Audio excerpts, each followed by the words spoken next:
Hello everyone, कैसे हैं आप सभी। आई होप सभी बहुत अच्छे होंगे। तो आज है 17th ऑफ दिसंबर और डे है आज सैटरडे। तो यहाँ पे जो वो कुछ प्रीवियस ईयर के जो वो क्वेश्चन है सैनिक स्कूल के, तो इनको जो वो हम लोग डिस्कस करेंगे। काफ़ी अच्छे अच्छे क्वेश्चन है, काफ़ी इंटरेस्टिंग क्वेश्चन है। आज हम डिस्कस करेंगे जैसे कि 71 क्वेश्चन है यहाँ पे इमेजिनरी लाइंस जो हमारे अर्थ पर जो वो हैं, तो वो जो वो उसके बारे में डिस्कस करेंगे। और भी बहुत सारे क्वेश्चन है जैसे कि दुनिया का सबसे बड़ा आइलैंड, काफ़ी इंटरेस्टिंग क्वेश्चन है। Largest island in the world जो वो कौन सा है। एक सबसे ठंडा स्थान जो वो कौन सा है। तो हम लोगों का आज का जो मेन टॉपिक होने वाला है वो जो वो ये होने वाला है जैसे कि यहाँ पे लिखा है कोल्डेस्ट प्लेस। तो हम लोग इस क्वेश्चन को, और जो फर्स्ट वाला क्वेश्चन है इमेजिनरी लाइंस वाला, आपने लैटिट्यूड्स और लॉन्गिट्यूड्स के बारे में सुना होगा। तो यहाँ पे जो इस क्वेश्चन का जो हमारा मेन टॉपिक आज का है वो है इमेजिनरी लाइंस। तो लैटिट्यूड्स और लॉन्गिट्यूड्स के बारे में डिस्कस करेंगे। सबसे पहले जो वो हम लोग क्या करते हैं कि इन सभी क्वेश्चन के आंसर देख लेते हैं, फिर लास्ट में जो वो डिस्कस करेंगे डिटेल में कि लॉन्गिट्यूड्स और लैटिट्यूड्स।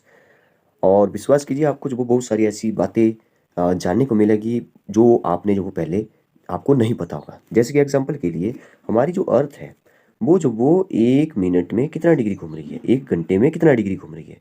अगर ये घूम रही है इस साइड को या इस साइड को, जैसे भी देखेंगे कैसे घूम रही है, तो कितना डिग्री हम लोग जो वो 1 सेकंड तक का जो वो कैलकुलेट कर सकते हैं। कितना डिग्री जो वो नॉर्थ वाले साइड, साउथ वाले साइड, कैसे कैसे क्या होता है, कैसे कैसे मौसम बनते हैं।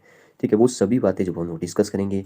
नॉर्थ पोल और साउथ पोल के बारे में डिस्कस करेंगे कि यहाँ पे जो वो 6 महीने मतलब ये बर्फ़ ही रहती है। 6 महीने नहीं, कंटिन्यू बर्फ़ ही रहती है, और 6 महीने दिन 6 महीने रात, कुछ इस तरह से जो वो हम लोग आज डिस्कस करने वाले हैं। काफ़ी इंटरेस्टिंग आज का जो टॉपिक है वो होने वाला है। इससे पहले हम लोग इन क्वेश्चन को, जो इस पेजेस पर जो क्वेश्चन है, इनको जो वो जरा एक बार देख लेते हैं।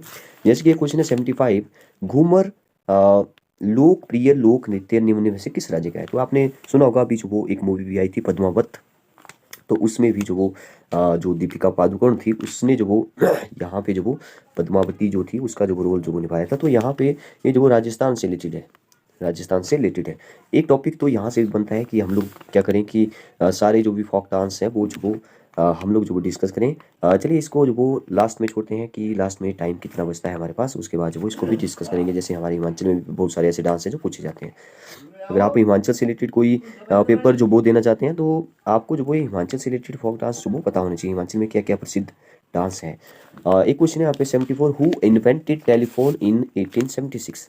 तो आप सभी को पता ही है कि 1876, अगर इसकी डेट भी मैं आपको बताऊं तो डेट हो जाएगी 7 मार्च। 7 मार्च 1876 को जो वो अलेक्जेंडर ग्राहम बेल, ठीक है, बेल से आप याद रख सकते हैं क्योंकि जो टेलीफोन होता है उसमें बेल बजती है, तो ग्राहम बेल ऐसे जो आप इसको याद रख सकते हैं, बेल, ग्राहम बेल। तो ये तो मेरे ख्याल से सबको, बच्चे बच्चे को भी पता होता है कि टेलीफोन की जो आविष्कार है, जो इन्वेंट किया था टेलीफोन को, तो वो जो किसने किया था, ग्राहम बेल ने जो वो किया था। एक क्वेश्चन है दुनिया का सबसे बड़ा, सॉरी सबसे ठंडा स्थान जो वो दक्षिण में कहाँ पर है। तो इसको तो डिटेल में देखने वाले हैं हम लोग लास्ट में। इस क्वेश्चन का जो आंसर है फिलहाल के लिए जो वो हो जाएगा अंटार्कटिका। ठीक है, अंटार्कटिक सर्कल के अंदर जो वो सबसे ज़्यादा वर्ल्ड में कोल्डेस्ट प्लेस है अंटार्कटिक सर्कल के अंदर, मतलब कि अंटार्कटिक के अंदर जो वो आता है, तो अंटार्कटिका जो वो सबसे ठंडा स्थान हो गया दुनिया में। ठीक है, ऑस्ट्रेलिया के बारे में भी डिस्कस कर लेंगे। ग्रीनलैंड तो हमारा ऊपर क्वेश्चन है ही। एक देखिए यहाँ पे क्वेश्चन है दुनिया का सबसे बड़ा आइलैंड। इस कैमरे को मैं जरा थोड़ी देर के लिए हटा देता हूँ, थोड़ा सा और जूम करते हैं इसको। दुनिया का देखिए सबसे बड़ा अगर आइलैंड आपको पूछे तो वो जो वो आपको पता होना चाहिए, ये जो वो कौन सा है, ग्रीनलैंड जो वो दुनिया का सबसे बड़ा आइलैंड है। देखिए ऑस्ट्रेलिया जो है, AUS ऑस्ट्रेलिया, तो वो जो वो हमारे भारत का नहीं, पूरे वर्ल्ड का जो वो सबसे छोटा कॉन्टिनेंट है। ठीक है, कॉन्टिनेंट, सॉरी ऑस्ट्रेलिया बोल रहा हूँ, ऑस्ट्रेलिया कंट्री है। ये जो पूरा कॉन्टिनेंट है उसका नाम है ओशिनिया। ओशिनिया को जो वो ऑस्ट्रेलिया कॉन्टिनेंट के नाम से भी जाना जाता है। क्यों? क्योंकि ओशिनिया के अंदर जो वो सबसे बड़ा कंट्री ऑस्ट्रेलिया है, इसलिए जो वो ओशिनिया को हम लोग जो वो ऑस्ट्रेलिया कंटिनेंट के नाम से भी जानते हैं। सबसे छोटा कंटिनेंट हो गया ओशिनिया, उसके अंदर कंट्री है ऑस्ट्रेलिया। ठीक है, ऑस्ट्रेलिया अलग है और ऑस्ट्रिया एक अलग कंट्री है। ठीक है, ऑस्ट्रिया की जो कैपिटल है, मैं ऑस्ट्रेलिया नहीं बोल रहा हूँ, ऑस्ट्रिया बोल रहा हूँ। ऑस्ट्रिया की कैपिटल है वियना और ऑस्ट्रेलिया की कैपिटल है कैनबरा। ये आपको मेरे ख्याल से पहले हम लोग पहले डिस्कस कर चुके हैं। तो सबसे बड़ा आइलैंड जो है ग्रीनलैंड है। ग्रीनलैंड का मतलब होता है लोगों की भूमि। लोगों की भूमि जो वो इसका मतलब होता है। सबसे बड़ा द्वीप है ये जो वो किसके अंडर आता है, ये बहुत अच्छा क्वेश्चन है कि अगर सबसे बड़ा द्वीप है, ठीक है, तो ये किसके अंडर आता है, किस कंट्री के अंदर आता है, तो ये आता है डेनमार्क। डेनमार्क कंट्री के अंदर जो आता है। अगर मैं डेनमार्क की कैपिटल आपसे पूछूं तो आप बताएंगे कोपेनहेगन।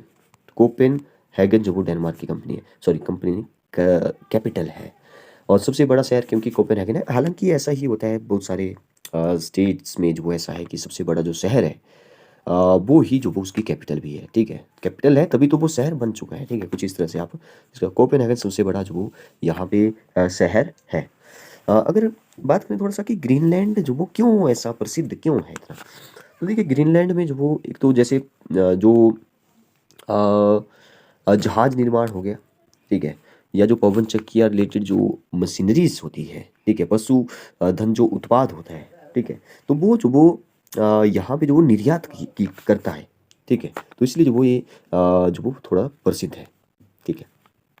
हाँ, अगर आपको पूछे कि ग्रीनलैंड के बाद जो वो दूसरा सेकंड लार्जेस्ट आइलैंड जो वो कौन सा है, तो आप बताएंगे न्यू गिनी, ठीक है, न्यू गिनिया, GUINA, गिनिया, ठीक है, जैसे चाइना जो CHINA है चाइना, इसको हिंदी में चीन बोलेंगे, वैसे इसका गिनिया है, इसको हिंदी में गिनी बोलेंगे, ठीक है। अच्छा, एक और इंटरेस्टिंग फैक्ट जो मैं यहाँ पे आपको बता देता हूँ इससे रिलेटेड।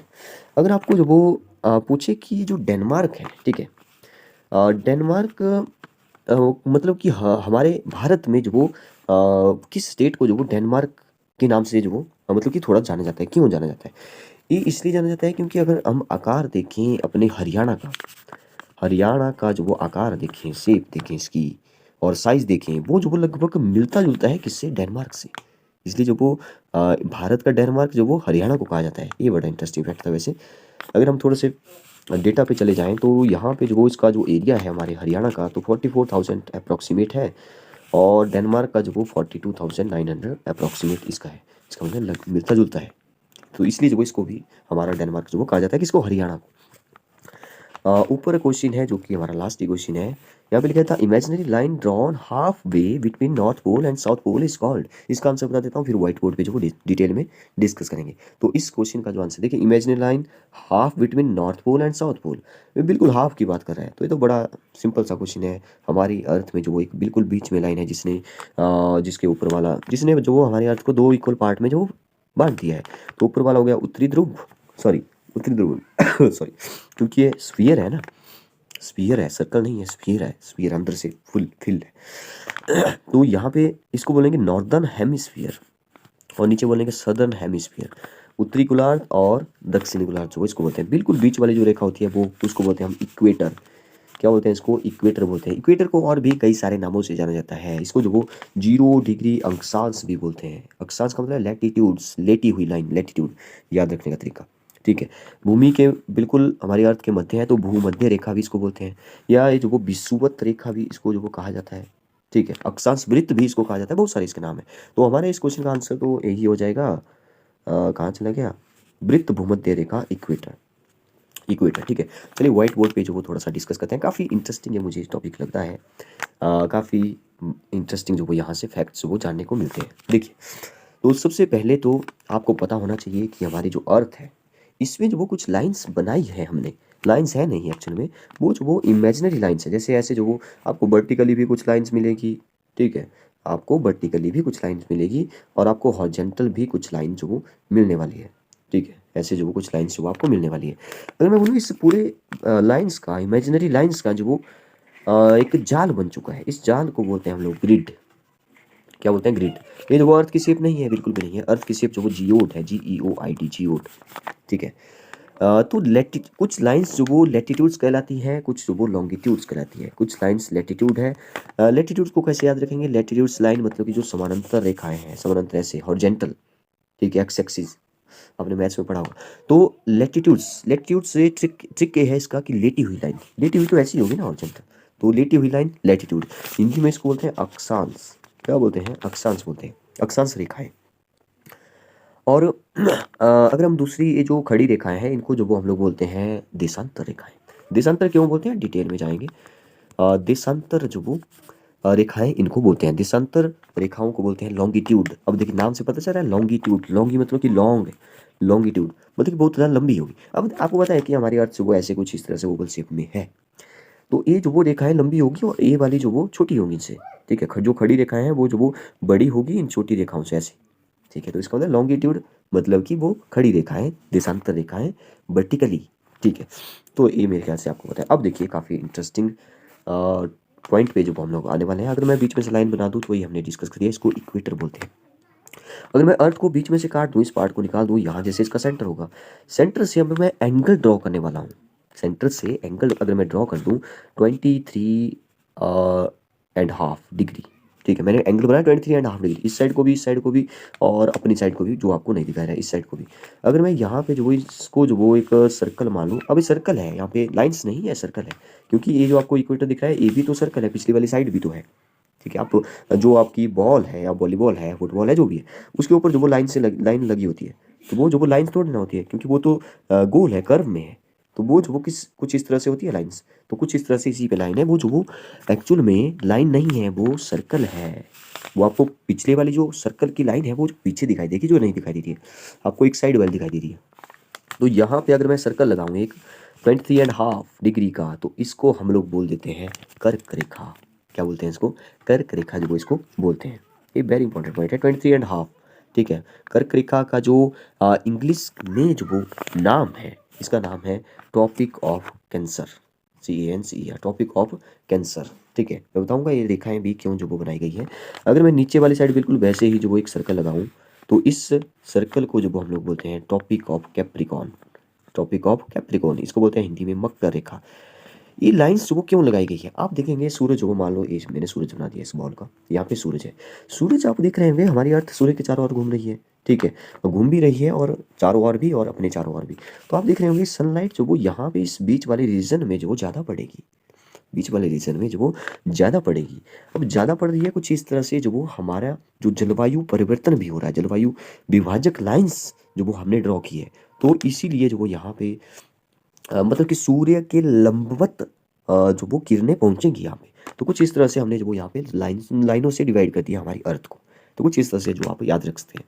तो क्योंकि हम लोग जो वो देखिए ऊपर वाली साइड है, नॉर्दर्न हेमिस्फीयर, भारत की बात हो रही है, तो यहाँ पे जो वो लोगों का जो कलर है वो भी आपको पता होगा कैसा है। जो ऊपर वाली साइड है, जैसे जम्मू कश्मीर ऊपर ऊपर चले जाओ, वो जो थोड़े व्हाइट लोग होते हैं, अंग्रेज टाइप के लोग, ठीक है। तो वो जो वो मतलब कि वहाँ पे ठंड होती है, वहाँ पे जो वो सनलाइट डायरेक्ट नहीं पड़ रही है, सीधी नहीं पड़ रही है, लंबवत नहीं पड़ रही है, वो जो वो कैसी पड़ रही है, वो लाइन ने जो वो तिरछी पड़ रही है। तिरछी पड़ने के कारण वहाँ पे ठंड भी है, और वहाँ पे जो वो डायरेक्ट नहीं पड़ रही है, इसलिए जो वो लोग जो वो गोरे भी हैं, काले नहीं है, ठीक है। ये भी जो एक फैक्ट है, ठीक है। अगर आप ऊपर ऊपर जाते जाएंगे तो यहाँ पे तो आप बोलेंगे कि बर्फ़ ही होगा, तो बिल्कुल बर्फ़ ही है यहाँ पे। यहाँ पे एक नॉर्थ पोल है, और यहाँ पे नीचे बोलते हैं साउथ पोल। अब आप बोलेंगे कि अगर मैं ऐसे लाइनें लगाता जाऊँ, ये जो वो हमारा इक्वेटर हो गया, फिर आपने बताया कर्क रेखा होगी, यहाँ पे मकर रेखा होगी, क्या और भी रेखा है? यस, एक और आपको याद रखनी है। यहाँ से अगर मैं 66.5 डिग्री पर जो वो एक सर्कल लगाऊं, सेंटर से बात हो रही है, सेंटर से ऐसे, ठीक है, 66 पर जो वो मैं एक सर्कल लगाऊं, तो इस सर्कल को जो वो हम लोग बोलते हैं यहाँ पे, ठीक है, यहाँ पे बात हो रही है, इस सर्कल को जो वो हम लोग बोलते हैं आर्कटिक सर्कल। क्या बोलते हैं इसको? आर्कटिक सर्कल बोलते हैं, ARCTIC, आर्कटिक सर्कल बोलते हैं। और नीचे वाले सर्कल को जो वो हम लोग अंटार्कटिक सर्कल बोलते हैं। तभी तो हमने अंटार्कटिका की बात हो रही थी, ठीक है, अंटार्कटिक सर्कल। यहाँ पे ठंडी इसलिए है क्योंकि हमारी अर्थ जो वो थोड़ी सी झुकी हुई भी है, ठीक है। अब आप बोलेंगे ऊपर भी ठंड होगी, नीचे भी ठंड होगी, यहाँ पे ज़्यादा क्यों है, ठीक है। तो ये जो वो हमारी झुकने के कारण जो वो अर्थ है, क्योंकि वहाँ पे सनलाइट नहीं पड़ पा रही है अच्छे से, ठीक है। तो यहाँ पे टेम्परेचर जो -90 डिग्री, माइनस ऐसे मतलब कि माइनस में ही रहेगा, 50 से भी कम रहेगा माइनस में। तो आर्कटिक हो गया, ठीक है। हाँ, एक और इंटरेस्टिंग बात है कि हम लोग जो इन जोन्स को क्या बोलते हैं, जैसे इक्वेटर हो गया, इक्वेटर और ये जो वो कर्क रेखा के बीच वाला जो जोन है, इसको क्या बोलते हैं, जो मैंने रेड लाइन में बनाया, तो इसको जो वो हम लोग बोलते हैं टॉरिड जोन, ठीक है, TORRID, टॉरिड जोन। और इसके जो ऊपर वाला जोन हो गया, जो हमारी मतलब कि यहाँ पे कौन सी रेखा बताई मैंने, आर्कटिक सर्कल, ठीक है, आर्कटिक सर्कल। और इसके ये वाला जो जोन है, ये जो अभी मैंने ब्लैक किया, इस जोन को जो हम लोग बोलते हैं टेम्परेट, ठीक है, temperate, TEMPERAT, temperate. Temperate zone वो इसको बोलते हैं। आपने जब वो हिंदी में सुना होगा उष्ण, शीतोष्ण, ठीक है, उष्ण कटिबंध जो टॉरेड की बात हो रही है, शीतोष्ण जो वो ऊपर हो गया, शीत जो वो ऊपर हो गया, और क्योंकि ऊपर जो वो बहुत ज़्यादा शीत होगी, ठंड होगी, ठीक है। शीत को जो हम लोग बोलेंगे frigid, FRIGID, frigid, frigid zone. तो कुछ इस तरह से आपको याद रखना है। नीचे भी बिल्कुल सेम, जैसे ऊपर बताया बिल्कुल नीचे भी सेम ही चलता रहेगा। बहुत सारे और भी फैक्ट्स हैं देशांतर लाइंस के बारे में और इसके बारे में, लेकिन अभी तो थोड़ी सी टाइम की कमी है, ठीक है। तो इसलिए हम लोग जो वो, अच्छा, इसको 0 डिग्री लैटिट्यूड बोलते हैं, जो बीच वाला इक्वेटर है, ठीक है। ये हमने डिस्कस कर लिया। अच्छा, देशांतर रेखाएं जो वो हमें लोकेशन बताती है देश की। अच्छा, एक मैं लास्ट में जो एक फैक्ट आपको बताता हूँ, काफ़ी इंटरेस्टिंग है। आपको पता होना चाहिए हमारी जो अर्थ है, ठीक है, आपको पता ही है कि 24 घंटे में जो वो 360 लाइन्स जो वो कवर करती है, ठीक है। अब ये 360 लाइन आप नहीं समझ पाएंगे अगर आप पहली बार देख रहे हैं वीडियोज़ को। आपको पता है कि यहाँ पे जो वो मैं लाइन्स जो वो लगाता जाऊँ 1 डिग्री पे, ठीक है, 2 डिग्री पे, फिर 23.5 पे जो वो एक लाइन लगाई है, वो उसको हमने कर्क रेखा बोला है। जैसे 2 डिग्री 3 डिग्री ऐसे ऐसे लाइन्स वो लगा दी है हमने, ठीक है। एक इंटरेस्टिंग फैक्ट ये है कि ये जो लाइन्स है, इनका जो एंगल है वो यहाँ पे जो बढ़ता चला जाता है, थोड़ा थोड़ा बढ़ता चला जाता है। जैसे यहाँ पे मैंने बोला 66.5, तो 66.5 का मतलब 66.5, ठीक है।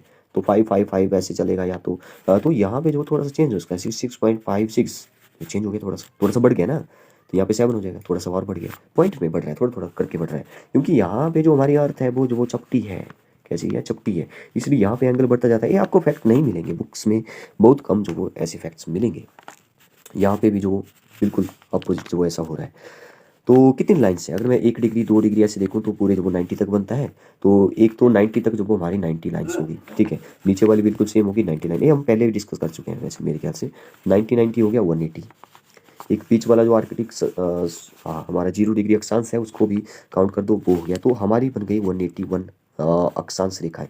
पर फैक्ट ये है कि आपको जो पता होना चाहिए कि 181 लाइन्स नहीं बोलते हैं हम लोग, 181 लाइन्स है भी नहीं, क्योंकि जो ऊपर वाला जो सर्कल होगा वो सर्कल नहीं होगा, वो बिंदु होगा, वो नॉर्थ पोल होगा, उसको सर्कल नहीं बोलते हैं। तो 2 माइनस कर दो, 179 से वो अक्षांश लाइन्स है, ठीक है। अब आते हैं देशांतर पे। अब देशांतर पे ज़्यादा नहीं जाएंगे, लास्ट पेज वो आ रहे हैं। देशांतर जो वो ऐसी खड़ी रेखाएं होती है, इसके बारे में जो वो डिस्कस करेंगे, लेकिन फिलहाल आप याद रखेंगे कि 24 घंटे में, अभी टाइम जोन की बात होगी यहाँ पे, GMT, ग्रीनविच, ठीक है, GMT की भी बात होगी। 24 घंटे में, देखिए ये जो टाइम से रिलेटेड है, देशांतर रेखाओं का काम है बताना। 24 घंटे में जो वो 360 लाइन्स जो वो ये कवर कर रहा है। कितनी लाइन्स है, 360 लाइन, ऐसे ऐसे ऐसे 1 2 3 4 5 ऐसे देशांतर रेखाओं की बात हो रही है। आप पिछले वाला आप भूल जाइए। 24 घंटे में 360 लाइन्स, तो 1 घंटे में अगर मैं बात करूँ तो 360 डिवाइड हो जाएगा 24 से, तो ये आ जाएगा 15 लाइन्स। तो 15 लाइन्स, 15 लाइन्स का मतलब क्या है, एक लाइन 1 डिग्री, तो 15 डिग्री हो गया, ठीक है। मतलब 1 घंटे में 15 डिग्री।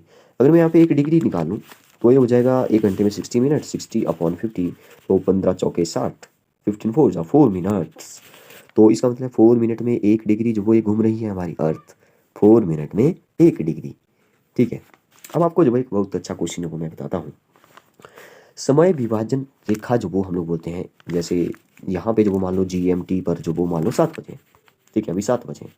आपको पूछा जाए कि मतलब कि 18 डिग्री ईस्ट की तरफ, मतलब कि इस साइड जो वो जाए तो जो वो टाइम कितना होगा, ठीक, काफ़ी इंटरेस्टिंग पॉइंट है। 7 बजे हैं अभी इस लाइन पे, बीच वाली लाइन पे, ठीक है। तो हम लोग 18 डिग्री ईस्ट वाली साइड जाएँ तो कितना टाइम हो जाएगा। 18 डिग्री का मतलब समझिए, 18 डिग्री हमने बोला 1 डिग्री को 4 मिनट, तो 18 डिग्री को 18 4 जा 72 मिनट, 72 का मतलब है 1 आवर, 1 आवर 60 और कितना 12, 1 आवर 60, 1 आवर 12 मिनट, और तो 1 आवर प्लस कर दो, 7 का 8 बन गया, और 12 मिनट, और 8 मिनट 12, तो 8 आवर 12 मिनट वो हो जाएंगे। तो कुछ इस तरह से बहुत सारे इंटरेस्टिंग जो वो यहाँ पे पॉइंट्स हैं, लेकिन हम लोग जो वो शाम के टाइम जो वो इसको डिस्कस करेंगे। आप बताइए आपको वीडियो कैसी लगी। Thank you and have a nice day.